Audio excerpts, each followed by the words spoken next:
Hi, everybody. I'm Wendy Murdoch, and this is Webinars with Wendy. I've been doing a series of webinars during the pandemic, and I started out so that I could visit with my friends, learn a little bit, and have a good time. I had no idea that this was going to turn into a thing, and it's been quite a thing. I've had so many really interesting guests over the past several months, but today is my 100th webinar. Can you believe that?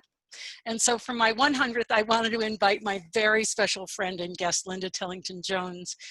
She's been so instrumental in my life. In fact, it was such I have to credit you, Linda, with actually changing my life in so many ways that I can't even begin to count.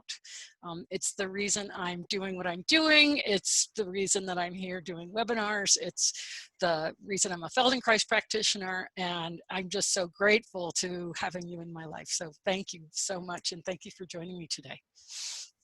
And it's such a joy to observe your journey and what you've done with your life, Wendy. And I remember my first memory of you was you walking in the back door, and we were already in a workshop, and there you were. And that was in the 80s, right? It was 1985. It was at Ellie Jensen's. I believe it was October, because I was a grad student at University of Kentucky, and I left for the weekend. In fact, it was October 4th, because October 3rd was the anniversary of my accident, which was a Saturday. And the clinic actually got moved forward to that weekend. It was supposed to be the following weekend. So I went to a horse show with my horse on the 3rd of October, and then I got in my car and I drove all day up to Wisconsin and walked into Ellie Jensen's back door to see you there on the couch with Falcon River. So that was October 4th, 1985. Yeah. And Falcon River, I remember, had saved me because I had been on like a 6-week tour around Europe, like every day, another place, working or traveling to the next place. And I was in complete wipeout. And she said, "Here, take this." And she gave me a few drops of walnut. And it's like the lights went on. It was amazing, Wendy.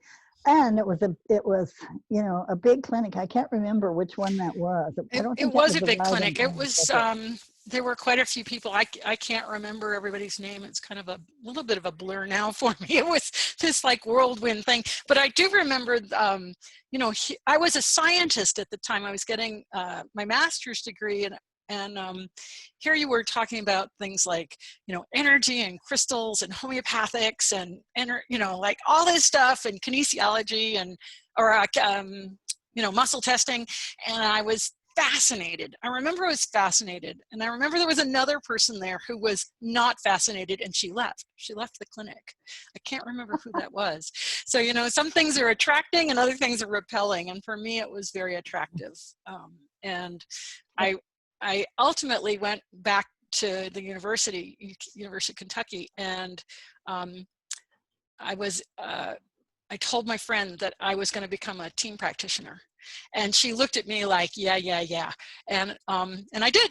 I became a team practitioner. I quit my graduate degree. I was going to get a doctoral degree in biomechanics of horses, and I looked around at the building, which was cement walls, and I was like, do I want to spend the rest of my life doing research behind cement walls, or do I want to do something more applied out in the world? And so it was an easy choice. Yeah. Wow. And look what you have now with SURE FOOT, because it really is revolutionary. Thank you, Linda. Really appreciate I'm that. so excited. I'm so excited. And I have seen such miracles with it. I mean, we have to, actually, there's one that I want to tell you about. I just finished a riding clinic in southern Germany, and we were hanging out, a few of us were hanging out after, and a young woman came into the arena, and we were finished, so she wanted to know if she could ride, and yes, and she asked me what I was doing, and I had the SURE FOOT pads there, and she was riding a 19-year-old Haflinger mare, and she said that she was very, she was arthritic and stiff, and she was quite ewe-necked, and she really had no enthusiasm. And so I said, well, would you like to put her on the pads? And she just, the mare very happily just put one foot after the other without, I mean, really just, oh yeah, you pat, okay, put her feet on them. And she stood there. And we talked and she stood there. And we kept talking and she just stood there. And I just leave them on as long as they want to be. And after maybe 5 minutes, and the rider was sitting on her back, on her bare back. After about 5 minutes, the mare looked around, stepped off, and had a completely different way of moving. She was soft and supple and no more neck, Wow. just this lovely movement through her whole body. And like, I've seen a lot with them, but I'll always remember that mare. Yeah, that's a story. 5 minutes. Yeah, I remember you telling me that when that happened, and it's a story that's been because it was a halflinger, and it was just halflinger, right? Yes. Yeah, it was a halflinger. You know how they are. Yeah, and Linda, the whole idea behind SureFoot is so based in the Feldenkrais work and the TTouch work, because it's so much about observation and giving horses a voice. And I really feel so strongly that when I started doing SureFoot, it took me back to my roots of team and obviously Feldenkrais. Can you talk a little bit about how that is, that why is it that giving them choices makes such a difference? I don't know, but it makes me cry in a way, because at Equitana, I think it was now has it been like 9 years ago, they had a really big celebration. Were you there for my 40th year celebration? Yeah, I was actually. Yeah. I mean, it was a really big party. And so my godson, Christian Krober, who is the son of the founder, Wolf Krober, the founder of Equitana, said, okay, Linda, so you've had your, 40 years, you brought this idea of Liberty ring riding a horse with nothing on the head, just this ring around the neck. So what are you going to do for your next 20 years?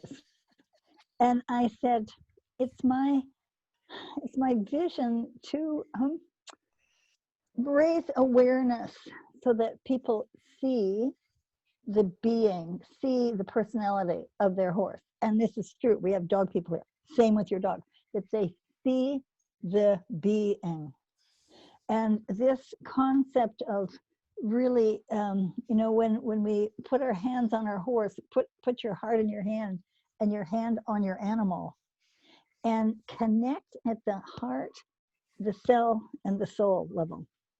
And that's, Wendy, oh my gosh, what you've seen and what I've seen in horses and dogs. And now that I'm so glad that you're bringing SureFoot into the dog world. Oh, thanks. Because the way it's been done has been forced. And the concept with SureFoot is to give an animal a voice and give them a chance to try something, and then just be there. And the first time I was with you, when I saw this horse standing on the 2 pads, and if you've never seen this, just swaying this much. And then when I got to sit on a horse, I mean, it feels like they're going to fall over. Wait a minute, what is that rhythm?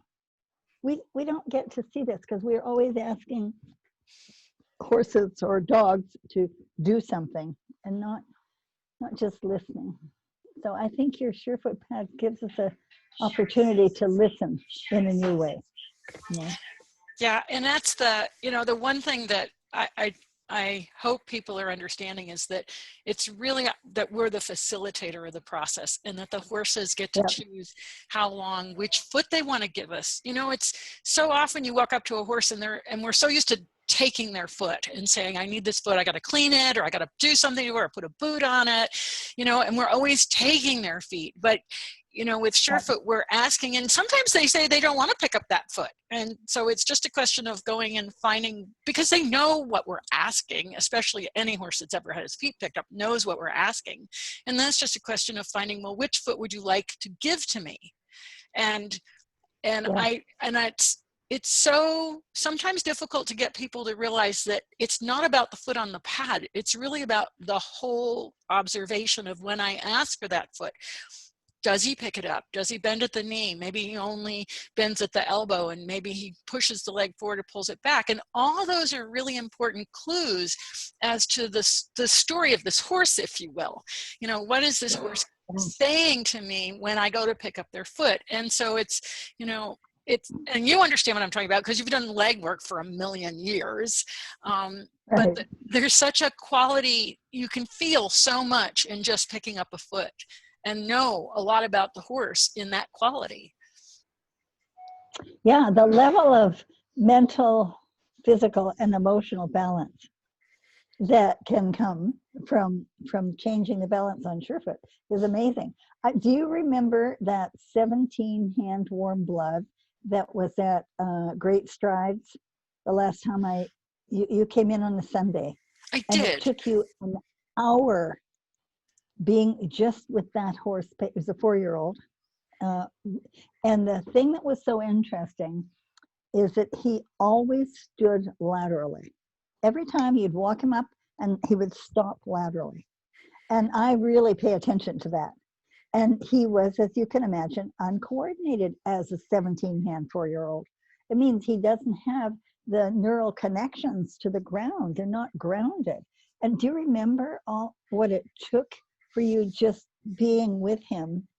Can you just, do you remember it? I don't remember it enough to say. It sounds like you remember it a lot better than I do. I remember working with that horse, and I remember, because I was teaching other people at the time, so my attention was a little divided. Yeah, but what was interesting, Wendy, about it is the time. It was really important in a way for that horse that you were teaching. So you weren't just, not that you focus on the horse anyway, but you gave the horse time, as you do, but it was maybe even more time in a way. And at the end of approximately an hour of explaining, teaching, but being with this horse, and he had been on and off the pads a number of times, what happened after that 1 hour?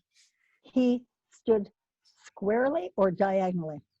No more lateral. Now, if you think what that means for that horse's mind, not just the body, but talk about biomechanics, and you know, you could do your PhD on this. Yeah, really.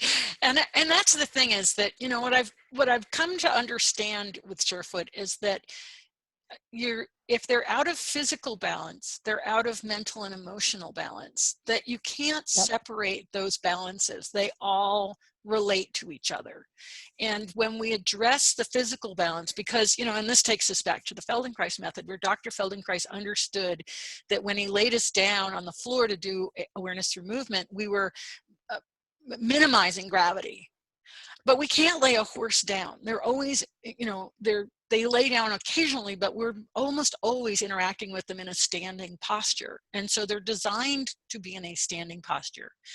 And so this whole thing about gravity and standing and how they balance is so critical to their mental and emotional state, because you can't separate that. And one thing that I think you really, at least I hear very little of, is this concept of a horse being grounded. You know, you talk about their flight animals, they're all about fear. And the fact is that when a horse isn't, I see them when they're fearful, they're not in their body, which means they're not grounded. And the SureFoot gives them the opportunity to ground. And I'd like to talk about 2 horses. Oh, great. With SureFoot. One, well, we have to tell everybody about that first time. While you're talking, I'm going to go find his picture, okay? I have it here. Oh, great. Okay, yeah. Should I start telling them? Yeah, you start telling, because it'll take me a second here to find his picture. Okay, just 1 second. I'll say, hey, Roland, will you please turn my phone off? Turn my phone off. I did. Oh, thank you. So you all, listen. So I went to visit Wendy, because as you said the other day, I'd been doing a book signing somewhere there in Maryland. It was for my big book, my big orange book. And so Wendy was in the area, and I wanted to see what she was doing. So Pam Woolley and Pam Wanvier and I went to see her, and we're standing on the outside of the grill of the arena, and just, I mean, I was so impressed. Just the way these horses came into themselves, into their body, just from minutes of being on the SURE FOOT, and that's the first time I'd ever seen this weaving thing where they just, I mean, literally rock that much back and forth. That's how much the rider moves when you feel it when you're up and top of them. So it was really fascinating. We'd seen several horses, and then Wendy asked one of the trainers who was there. It was the barn owner, actually. Yeah. Oh, the barn owner. Yep. If she had an interesting horse, right? Yes. And so she described this horse, which I was kind of really sad about this horse that was mentally retarded, basically. That's what she said. It was a 6-year-old thoroughbred, I think. Yeah. Or it might have been a warm blood, I don't remember. It was a thoroughbred, and he was a show jumper, had been a show jumper. Yep. But they were really talking badly about him. And they brought, like, he was a slow learner, retarded, I think. Is that what she said? She used the word retarded. I remember they called him ADD. Yeah. So she brings them out, and Wendy put them on the pad. What? Say it again. I said he was ADD. They said he was ADD. Did you hear that? Oh, ADD. Oh, I didn't. Yeah. So anyway, and I'm really sad when somebody stands there and talks about a horse in front of them, because they know what we're talking about, and they know that we're seeing them in a different way. And so I was like, like feeling for the horse. And so Wendy puts him on the pad, and he's very happy to stand on there. I don't know, very short time, and then bam! I mean, the horse didn't lay down. I have a picture. The whole body. Oh, you have a picture? There he is. Sideways. Yep. He just landed on the ground and laid there. And I looked at Linda, and I was looking at her because I thought I'd killed my first horse with SURE FOOT. But Linda wasn't reacting. I kept looking over. She was to my left, and I kept looking over and then looking back at the horse and looking over and back at the horse. And Linda was saying, "Oh, he's breathing." And so I looked at him, yes, he was breathing. But I was so panicked at that moment because there were 20 people there, and there was, another horse in the arena under saddle, and, all these people watching, and here's this horse just laying there. And he looked asleep, basically, right, Linda? Yeah, the thing is, I've seen horses do this, and when something occurs that he just fell over, they don't move. They go into this freeze thing. I saw it. The first time I ever saw it was at the Olympics in Mexico in 1968.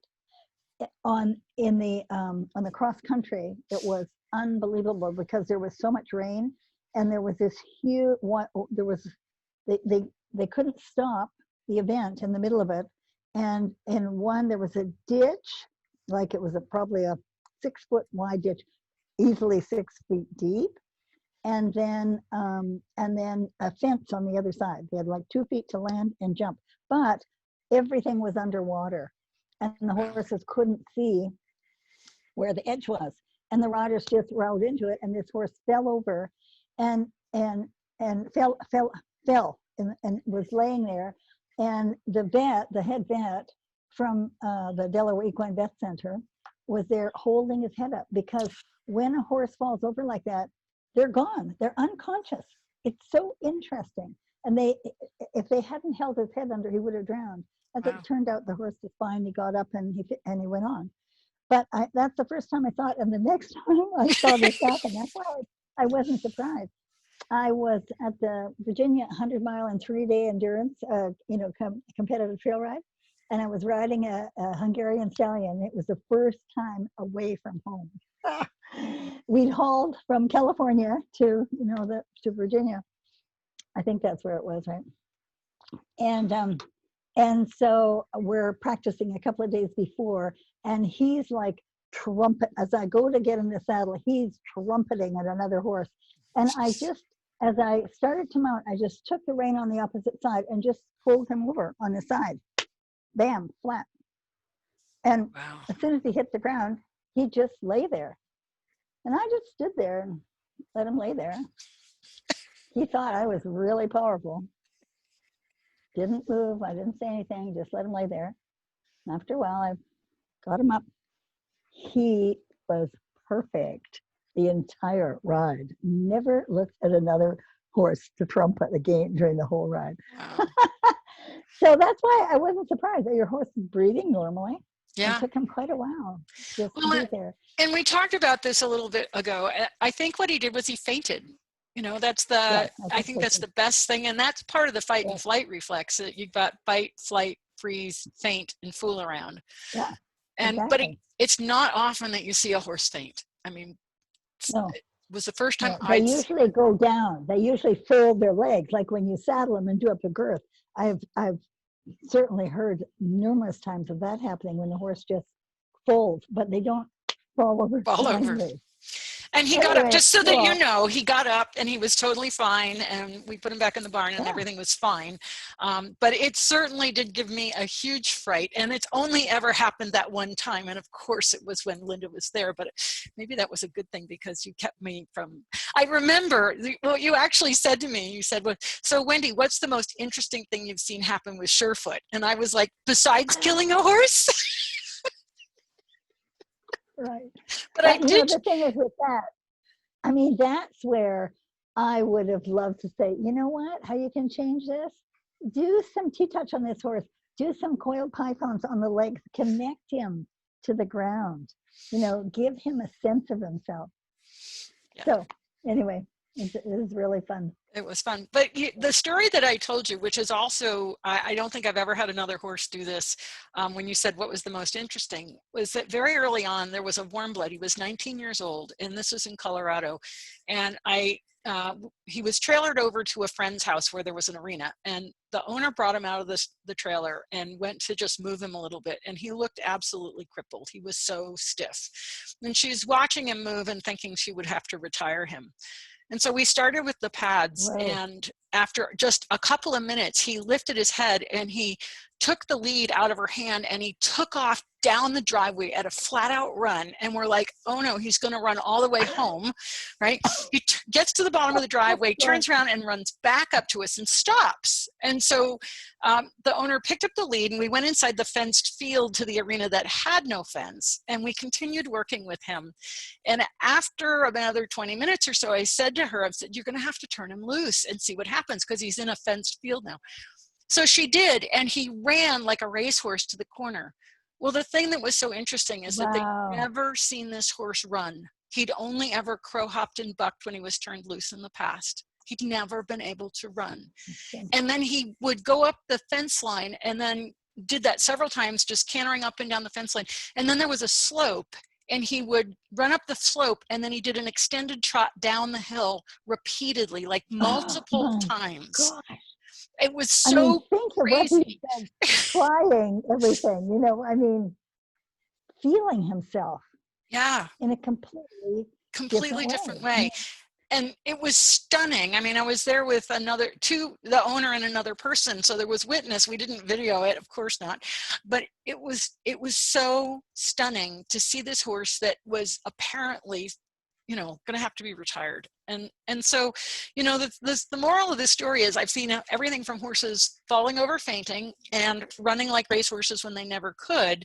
And then there's everything in between with SURE FOOT. And that's kind of the thing that keeps me so interested, is I just never know what's going to happen. You know, mostly they're in the bell curve in the middle, but there are these other things that can happen. Well, and a case, a horse in Germany I was working with, he's this beautiful golden Palomino that was a gift from the King of Morocco to Gabriel Boisel. It's spectacular. He's in a couple of my books. And so I thought, wow, it'd be really interesting. Very nice horse to handle.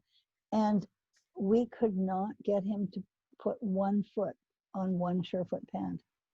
And it was really interesting. I'd never seen it before, you know, just offering this to him, no way. And it's later, the horse died, actually. It was quite a few months later, but it turned out, I can't remember what he had now, but some rare neurological thing that the horse had. And I thought, Wow. that was interesting. Something was a disconnect, you know, he could not put his feet, not one foot. Wow. That's really interesting. And I do tell people, you know, like I can't diagnose, but occasionally I've picked up horses that I'm like, you know, I think you need to have a neurological test on this horse because they can't do it. They don't want to do it. They're not, you know, and I had one horse where the horse loved SureFoot and then he got injured. And after he got injured, he had a fall. And then he became neurologic and he could not do the pads, would not do the pads.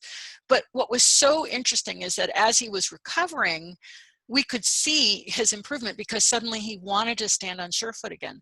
So, you know, it's really important to make that offer to the horse, even if they refuse, because things can change. And in his case, we were able to use it as a way to measure his neurological improvement, that, you know, he would like it. And then something happened and he didn't like it again, like it being that he wouldn't want to stand on them. You know, like is kind of a funny word. It's a very human word, but he wouldn't want to stand on them. And so, you know, I have people that say, well, you know, my horse didn't like it. Well, what are you really saying? You're saying that your horse couldn't or wouldn't.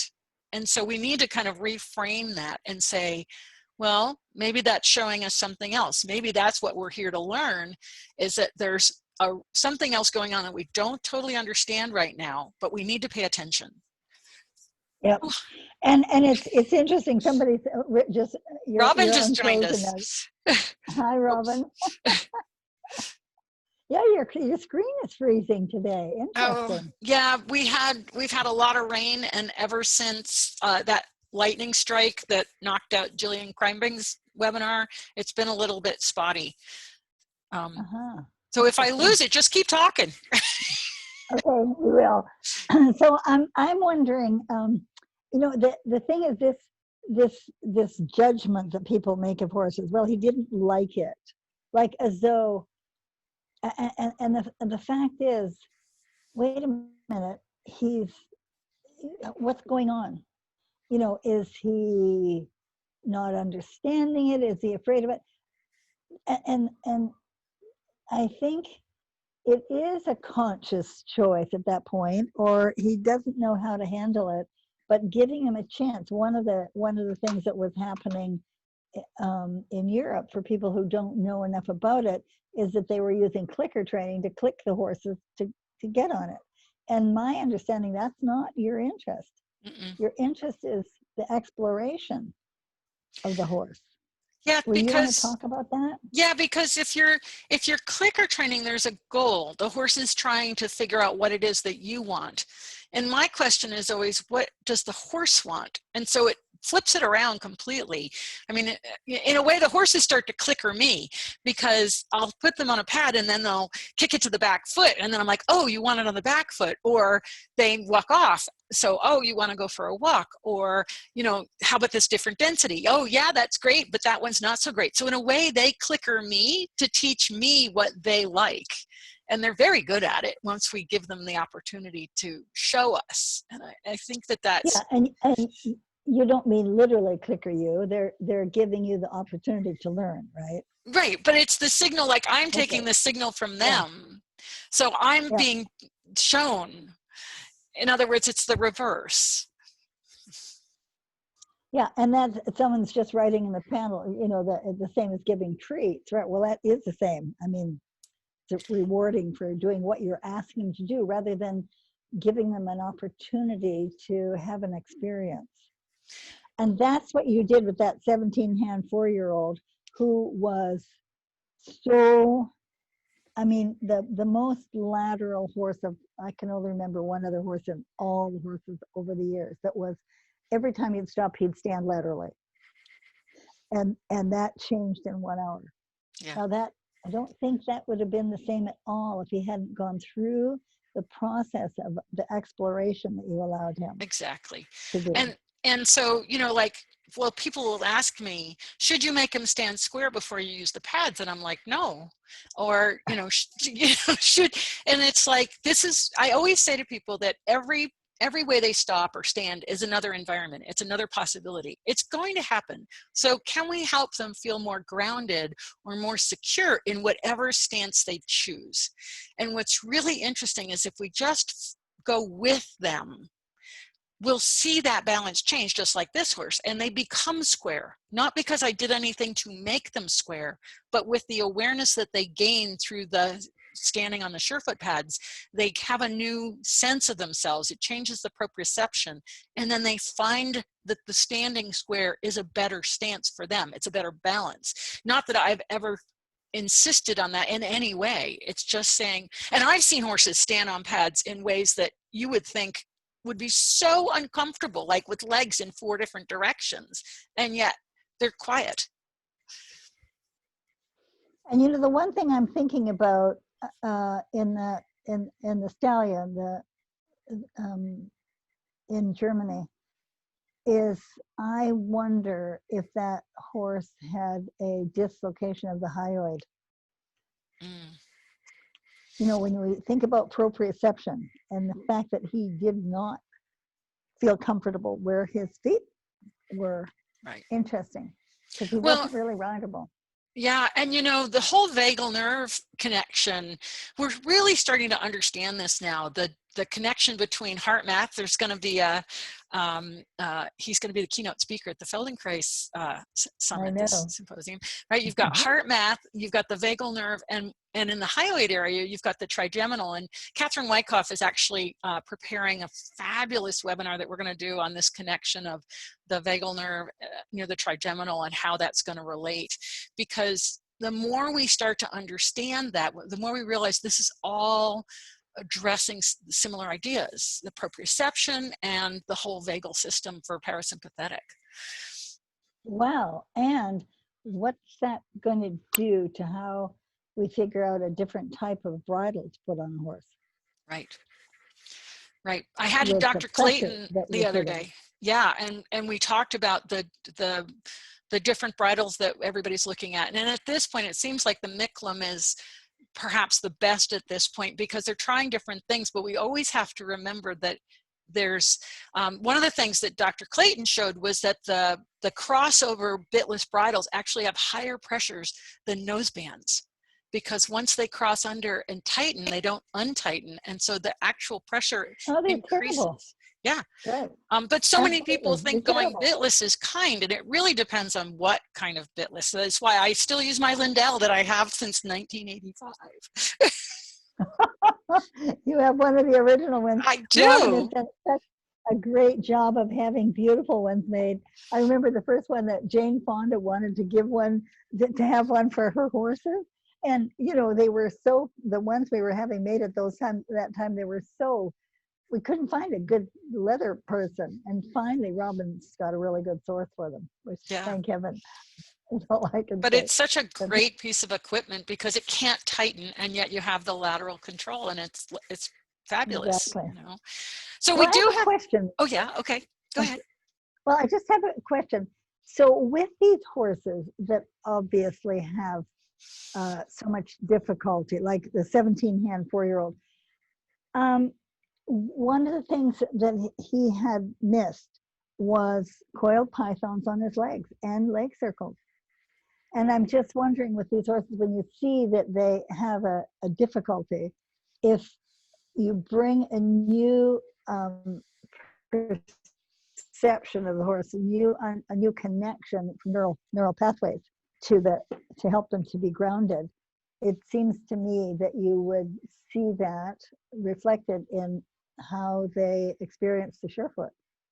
Absolutely. And this is where I think that SURE FOOT and the team and TTouch are so synergistic, because there's so many ways that we can combine it with the touches, with the python lifts, with the leg circles, and with the pads, that it you know, like when I started this, it was so obvious to me that this is coming from the same root as what you're doing, because I learned from you, but and also the Feldenkrais roots of exploration and opportunity as opposed to having a preset, Yeah. preconceived notion. Right. So I wonder if some of the people here have had experiences with the SURE FOOT to share. Yeah, well, we do have a question from Mark Middleton. He's worked with Linda on EPM horses and recently sent a client to me for teamwork, curious that SURE FOOT and So with EPM, we have a number of horses that once they're being treated is typically when you can start with SURE FOOT, because if they're actively neurologic, a lot of those horses can't do it. But we've seen a lot. And then Dr. Sherry Johnson, who's working with Melissa King at Colorado State, she actually went to Rudin Riddle in February and did a lecture in wet lab using SURE FOOT pads for neurologic horses. So she has worked with a lot of neurologic horses using the SURE FOOT pads, and I would highly recommend you watch her webinar. It was one of the early ones, or get in touch with her. But you know, that's, do you have that source so that we can write it down? Maybe yep. I can write it in the. I can put it in as Dr. Sherry Johnson at CSU. Because I'd like to send that webinar to Sylvia Tarasani. They're really interested in Italy, in everything. I can get you the link to that webinar. It's one of the, you know, now it was like in the low numbers, Dr. Johnson. I'm hoping to have her back for another webinar, but she's been doing a lot. And so, you know, the thing about neurologic horses is you really have to understand what you're dealing with. And so it's really important to have that diagnosis to know, and so that you're treating whatever the cause is. But that's the same, and also combining it with, you have a whole workbook on working with EPM horses with the TTouches. So right. It's another tool. And the wraps. Right, and the wraps, yep, which are awesome. Yeah. Yeah. And then you had another. And all of the groundwork. Absolutely. You know, Yep, that's why I love that little workbook, because it has yep. all of those in there. But it's such a nice fit to be able to go back and forth, because the philosophy is the same. And so can you talk a little bit about working with Dr. Feldenkrais? I mean, that was so long ago, but. Absolutely. I mean, you know, it's so interesting. I was, the first Feldenkrais lesson, awareness through movement, that I ever did was at Esalen Institute, where I was there for a week doing a workshop with Elena Rubenfeld in Alexander and psychosynthesis. And during an evening, later in the day, she read a lesson. She read it. And at the time, as I found out, because I just wrote a chapter for the latest Feldenkrais book that's coming out this month, actually, from, I don't know, maybe a dozen different people who've taken the Feldenkrais method in a slightly different way. And one of the things that Moshe said in the very first year of our training was that don't just follow what I do, develop your own fingerprints. And that's, so anyway, so we're at Esalen, and we were led through an exercise that's now, it's one of the movements in the Awareness Through Movement book. And it was about an hour, and you're down on your hands and knees, and you bring one foot up in front of the other knee, and you hump your back like a cat, and you do this Awareness Through Movement for a week, for an hour. And when I stood up, I could move my pelvis in a completely different way.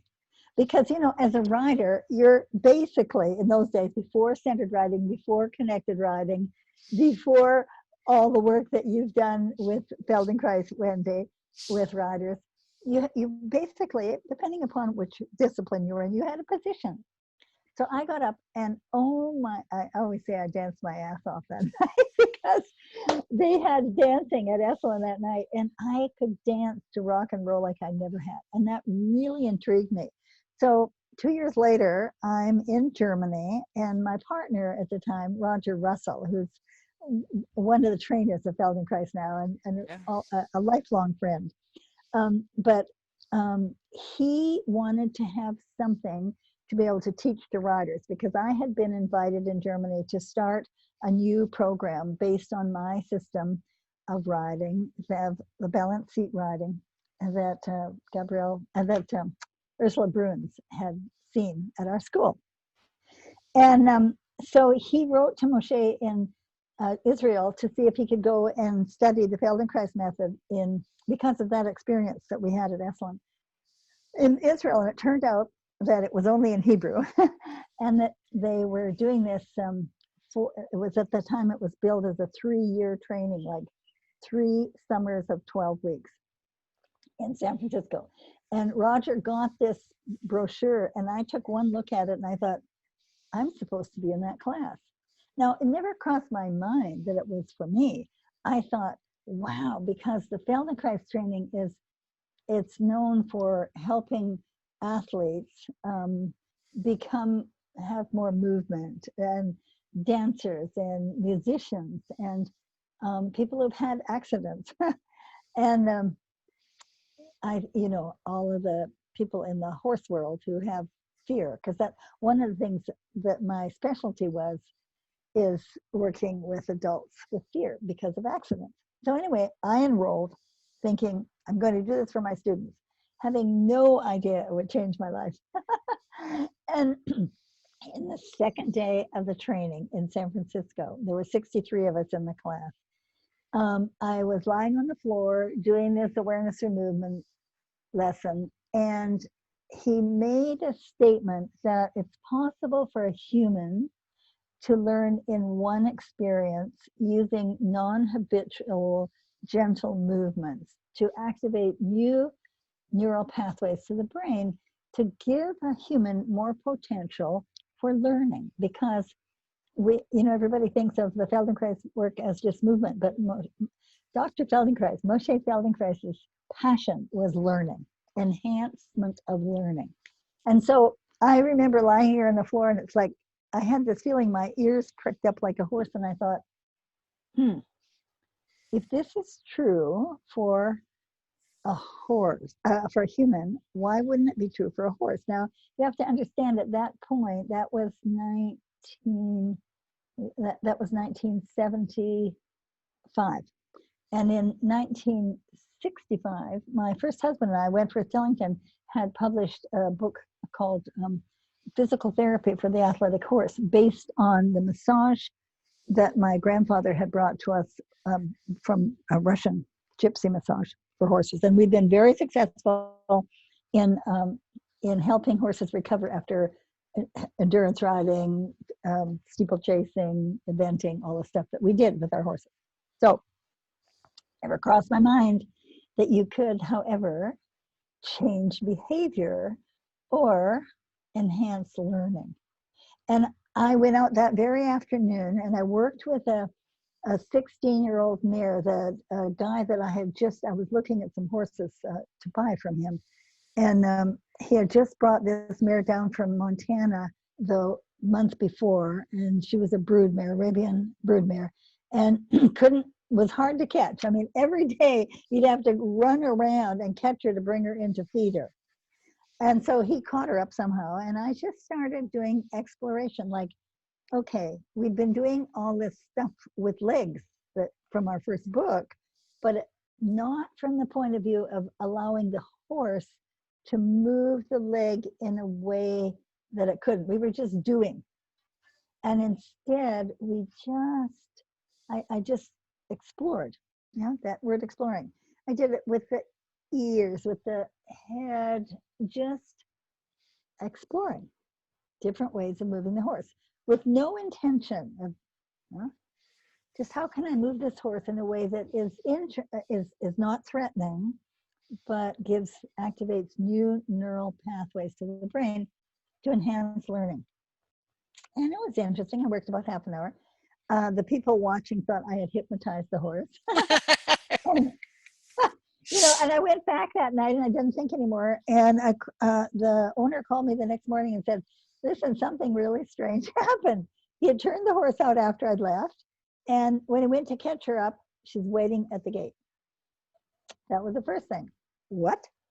And then when he led her into the stall, instead of diving for the hay in the corner, she just kind of stood there like, do something. And I thought, wow, that's really interesting. And so all that summer, Roger and I would go out at least a couple of times a week and work on different horses, because I was from that area, so I knew a lot of horse people. And the way the labyrinth got started, I was working on a polo horse, and this was at a stable in Woodside. And the owner is a really top polar player, and he had this. I was looking for horses who had difficulty, you know, some kind of stuff issues they couldn't deal with. And he said, "Well, we've never been able to use this horse in our school, even for students for jumping, because this horse will not step over a pole, will not step over a line if you draw it in the sand." And well, it's kind of interesting. So we're standing out in the arena, and we just happened to be standing in front of a pole. And Roger was at the head. I don't remember what he was doing, but I was at the tail. And I was working this tail, just exploring movement of the tail. And suddenly the horse dropped his head and stepped over the pole in front of him. Now, we'd already drawn a line in the sand and, you know, put a rope down and tried different things. Nah, didn't want to move. Dropped the head and stepped over the pole. And that was the first connection.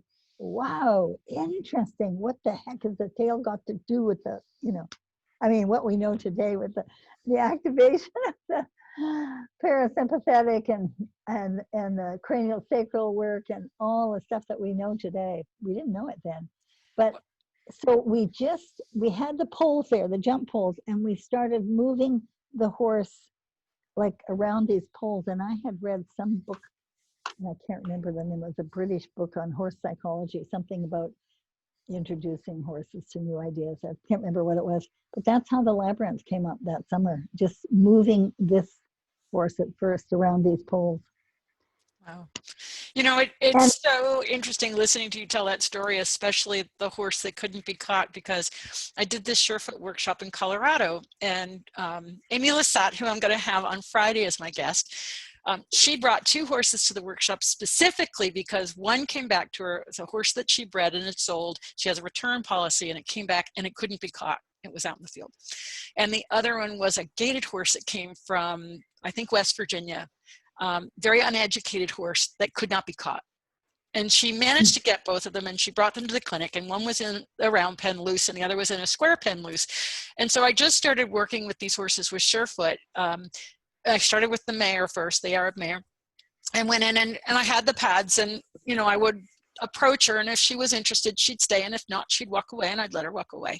And I just spent, I don't know, 20 minutes, and she stood on some pads, not a whole lot, you know, I mean, it was about 20 minutes. And then I went and I worked with the other one and stood on a pad. Well, the next morning, she took them home. The next morning, the husband went out to catch the horses. He wasn't even at the clinic. And they were, I know that the little gaited horse was at the gate waiting, and he could catch it. And all we did was SURE FOOT. So, you know, this whole idea of horses recognizing that we're there to offer something to them instead of always taking, I think it's so huge. I think, like you say, they know the difference when we come with an intention of exploration and not having an agenda. Not having an agenda. Yeah. Just it's a sense of cooperation, a sense of what can we learn together. Yeah. And I remember learning the teamwork, that was one of the hardest things to understand, that, you know, it would be like somebody would have a horse with some issue, and we would just start to work from the beginning, and we wouldn't necessarily target specific technique to the horse. We'd just start from the beginning. And it's the same thing with SURE FOOT. You just start with one pad and one foot. You just start from the beginning. But that's so hard for people, because I get that, you know, people will email me, well, my horse has this and this and this. What pad should I use? And I'm like, you know, you got to start from the beginning, right? One pad and one foot. And every horse is so different, but it's this, and that's where I say that SURE FOOT's so rooted in the Feldenkrais and the Tellington method, because it's this idea of just, let's see what happens. Let's just see what the horse shows us. And in that way, that's what I mean, is that the horses start showing me which foot, they'll start picking up a foot for me, or one they won't, right? So I'll go over and they'll give me one foot, and the other one they're like, no, I got to keep this one on the ground. And they're not being resistant, they're just saying, not that foot.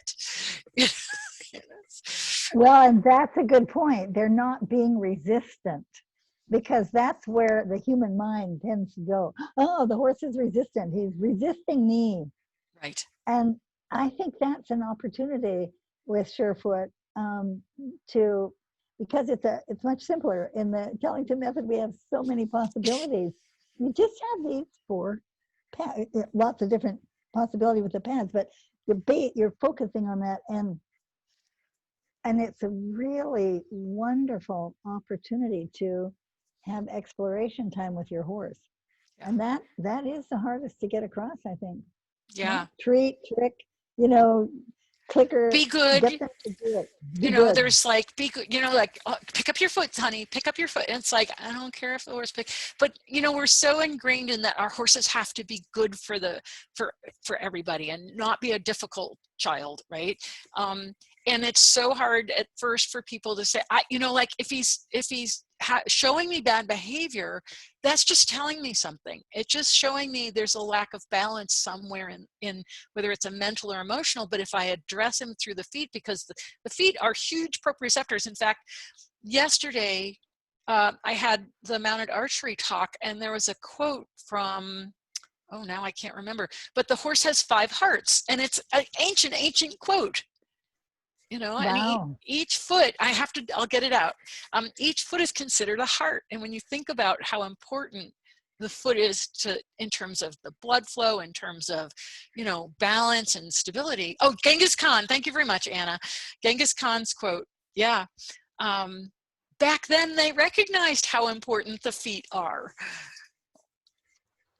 That's a wow, isn't it? Yeah. Because, how do you do with that, Wendy? Because getting people to actually stop and hear what you just said. I just keep saying it. And I think that's part of it, is that I just keep saying it. And when I work with someone with their horse, I just point out, because so often we don't even know we have that habit, right? Yeah. So it's just a matter, how do you change a habit? Well, you first have to be conscious of it. That's Dr. Feldenkrais' work, was making us conscious of the habits that we had, so that he said, you can't do what you want until you know what you do, right? That's one of his quotes that I always think about. And so when we start to discover, oh, I did that again, we can't change it until we discover it. Like trying to start your car without your key, your keys are in your hand, but you don't realize it. You can look all over. So have you considered doing short online questions like Robin has done now with the Tellington method? Because just taking that and actually looking at it and having questions around it before you do anything else, that's core to the work. And I think that's the hardest thing for people to do, to simply think, explore, listen to the horse. Well, we are going to be developing an online course. We've got a bunch of ideas that are in the starting stages, because we have so many people that want to become SureFoot practitioners. They want to be able to use this with their clients. So because of the pandemic, we haven't been having workshops, and we're really hoping to get an online learning portion. It'll never replace an in-person portion, because you don't realize the habits you have until someone points them out. But we're certainly working on that. Hi, Robin. Hi, I've been here, but I've been doing things, so I didn't want to have a blank space. Okay. That's the thing. But one thing you can do, I think too, Wendy, is have people video what they're doing, and then if they even look back on it themselves and do a little bit of I could have done it like this, or this is what I'm seeing from, I think that could also be super beneficial for them. Yeah, we're starting to do that, but we need to have a process set up so that I'm not inundated with 1 million videos, but we're in that process. Amen. Yeah. So we need to have just a little script for people to follow, so that it's not 2 hours but we are working on that. I've got a really great team now, and there's been a lot of changes happening with SureFoot as a company, where we've got now people helping me, which I really needed. And there's a lot of stuff coming down. I don't want to tell everybody about everything because it's going to take a little time. And so just know that there are things coming down the pike. Robin's laughing. Exciting, exciting, fantastic. Yeah. Yep. So, Linda, before we're almost at the end of the hour, but I wanted to let everybody know that for anybody watching this webinar, we've created a little special for them. And I'm going to put it in the chat. We've created a link that if you use the link and then use the code, let's see, that's the code. Make sure that the link's there. Hang on, I'll just go back and grab the link again. You'll get a little bit of a discount on any SURE FOOT pad purchases you make. So we just wanted to offer that to everybody that was watching this webinar. And let me get back up here. Here we go. Let's see if that worked. Yep, so you click on the link first, the murdochmethod.com link, and then as you're checking out, if you put in the code, which is TTouch2 for you, you'll get 2% off your purchases of anything in the shop.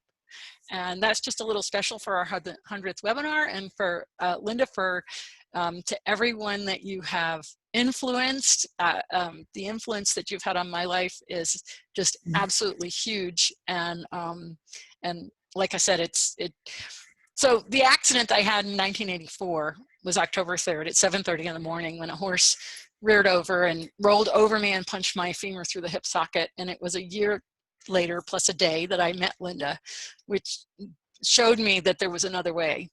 And so the second time my life was changed was the 15 seconds when I timed the horse on the first SURE FOOT pad in May of 2012.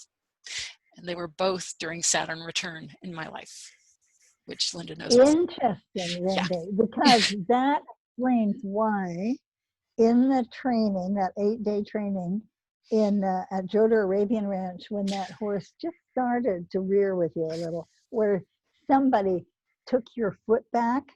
Do you remember that? Oh, absolutely. And I remember standing across the arena. I said, stop that, because they took your leg back. And I mean, my heart just stopped, because I had no idea what had happened to you, but I knew that wasn't okay. And you remember what happened. Oh, I remember. But you know what's so interesting, Linda, is it's only taken, what, 36 years to understand what happened there. And now the more I know about vagal nerve, and that the body has to move to let go of the trauma, it so helps me understand what happened then. We just didn't have the information. And so it really helps me relate to with people with trauma, and that we have to go through the movement of letting it out, and we see that in horses. Well, yes. And I mean, what happened is you went into shock, and everybody said, take you to emergency. And I just said, no, just stay here. And you were, yeah, you were fine after a while. Yeah. And that's the thing. And what, for me, Wendy, what I'm, for years, it was known as a team, where at first, when I first came up with this idea, and Robin and I were talking back and forth, it was Tellington equine awareness movements. Yeah. That's before the TTouch came in. And then we brought in TTouch, and then it was TTEAM, Tellington TTouch every animal method, or equine awareness method. And we changed it to the Tellington method. I can't remember. My publisher suggested it many years ago after my, 10th book or something, because you can't, you can't brand the word T-team.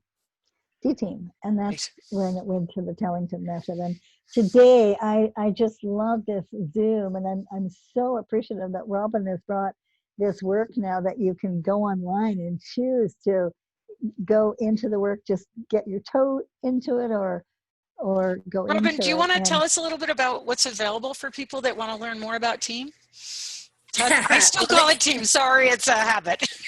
Right now, it's still mostly the dogs. I'm just working on individual modules, but as you know, it takes some time to get all the things tweaked that you're doing. So if you you can't really get very much with horses right now. Well, there's really nothing right now with horses. So it's all lots of things with dogs, but they will be coming. Right. And Yes, I the thing that I've been doing that I just love this program that Robin is doing.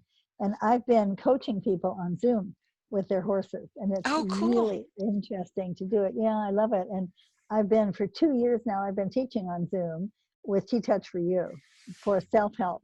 And it's been what I know today and why you can disappear pain or fear, you know, in yourself with this work, and what's behind these 1 1/4 circles, which we now know is actually a spiral, as in this golden ratio that's in all of nature. The Fibonacci spiral.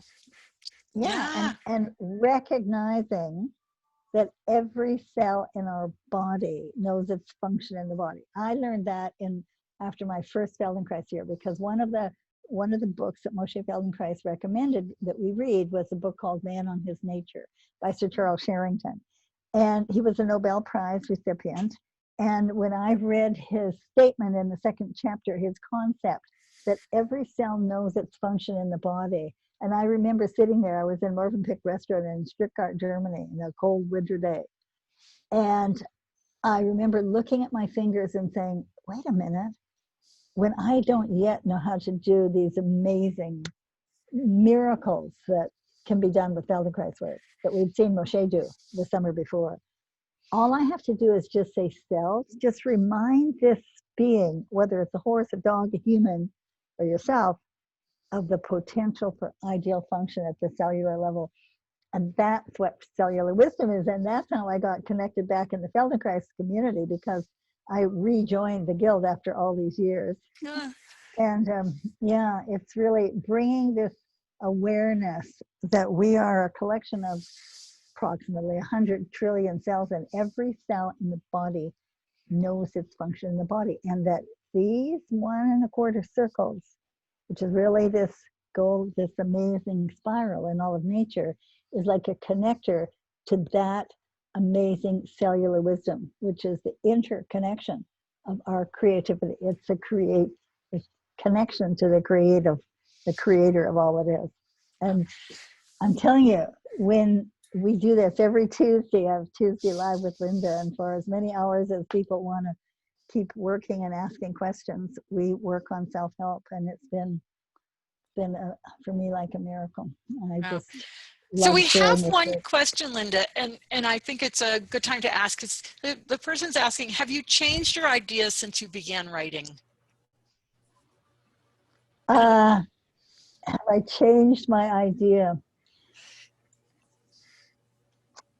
Basically, this concept that we can connect with this cellular intelligence, I've been on this track since 1976. On that day, that's the track I've been on, looking for how to understand, because we know with these circular TTouches, we can reduce or release pain or fear in animals and people, in ourselves. And I wanted to know what was behind it. And what's changed is my understanding of this merging of science and spirituality that is now so many scientists understand. Cellular wisdom is a big thing now. When I started talking about cellular intelligence, it's, oh, come on, Linda, nobody talked about cells because it was before AIDS.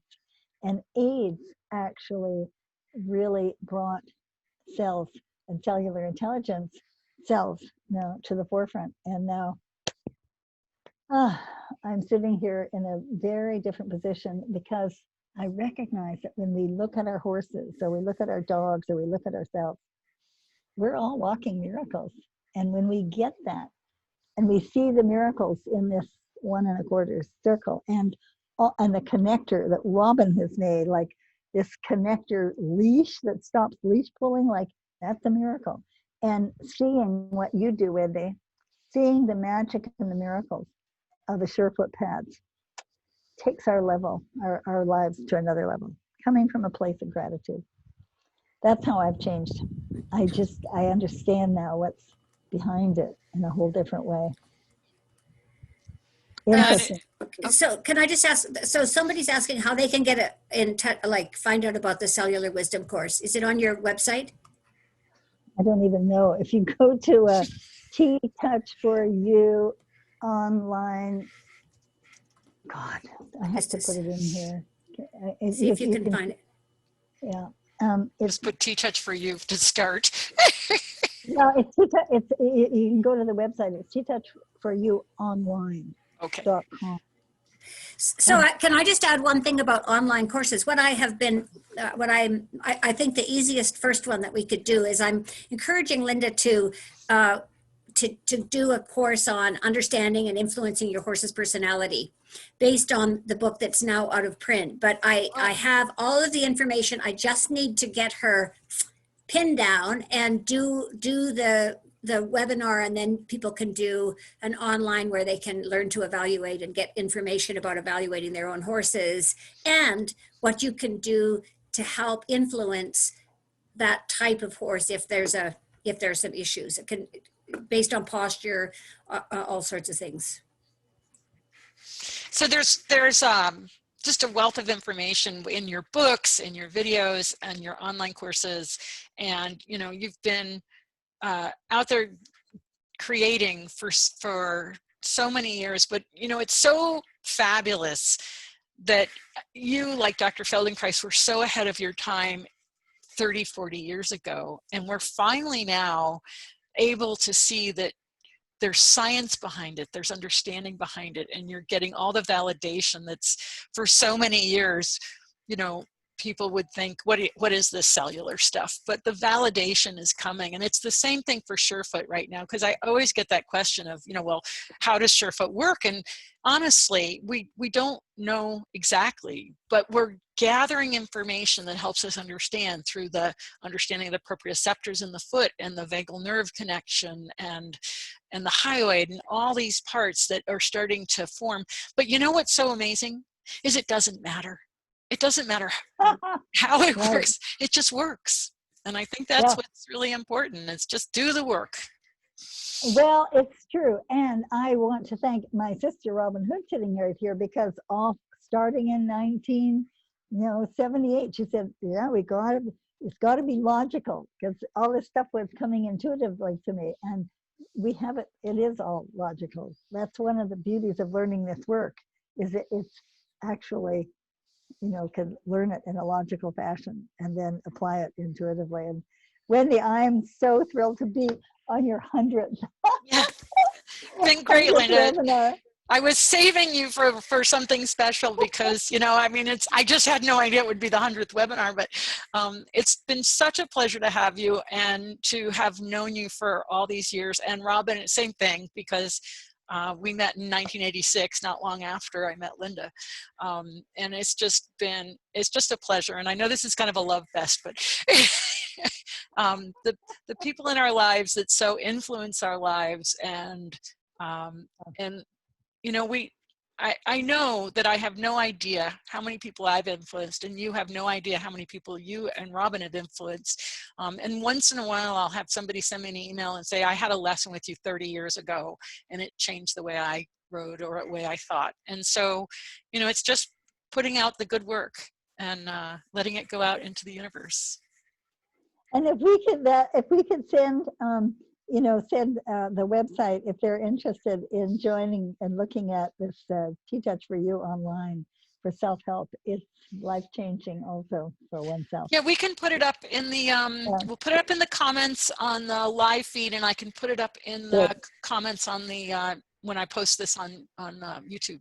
So we can get it up there. And I'll put in the right, I know the right connection, the right website. Awesome. Great. Well, thank you so much. It's been such a pleasure. And Robin, glad you joined in here. And stay tuned. So tomorrow, my guest is Jillian Kreinbring, and we're going to talk about the Atlanto-occipital joint and how that's all connected to well-being and understanding the anatomy of it. So I'm really looking forward to that. And just everybody have a great day. It's been such a pleasure to have everybody with us. And thank you again, Linda and Robin. Stay well. Bye. Aloha.